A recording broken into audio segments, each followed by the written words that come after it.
So there are three areas of Andra's speech I'm going to discuss. I'm going to start off talking about the structure of the speech, moving on to make some observations on the presentation, and concluding with some comments about the overall clarity. Now, as regards structure, I think there was a strong framework, and more than a framework, there was a clear sense of direction in Andra's speech. We saw some theoretical discussion at the beginning, the concepts of what it means to be a leader, the concept of what it means to be a manager. Then we moved on to this wonderful metaphor, which gives the speech its title, which in practice was more than a metaphor, it was actual experience.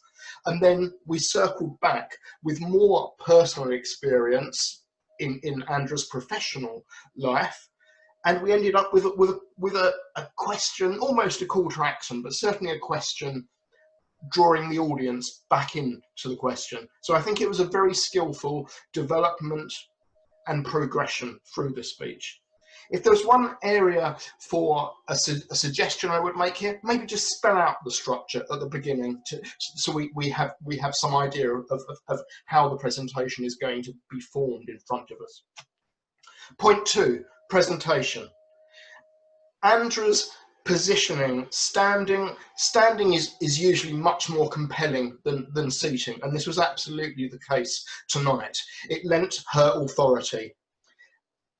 More than that, her moderated use of hand gestures was very effective at emphasis, and it was also a welcoming thing. It conveyed, along with her tone of voice, warmth and enthusiasm. We sense that the spirit of nurturing that she talked about with regard both to the plants and to her colleagues wasn't something that was artificially invented for the purpose of this speech, but was something substantive and real.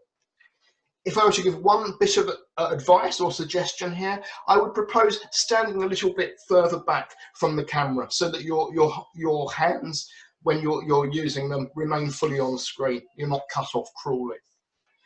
Final point, clarity. I think as a rule, this was generally excellent and coherent.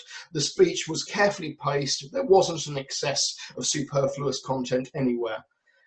If I were to give some suggestions, one would have been to match the quote from Eisenhower, which you gave on the concept of being a leader, with similar sourced quotes on what it means to be a manager and indeed to be a gardener. And the final bit of advice would be that there are a number of lists in the speech. I think it's often, in many cases, more effective to trim the list down to probably no more than 3 items. We're going back to Plato in that regard. It just helps make things a little bit more memorable. So, thank you. It was a really enjoyable and compelling and clearly personally important speech. So, thank you very much. And over to you, Toastmaster of the evening.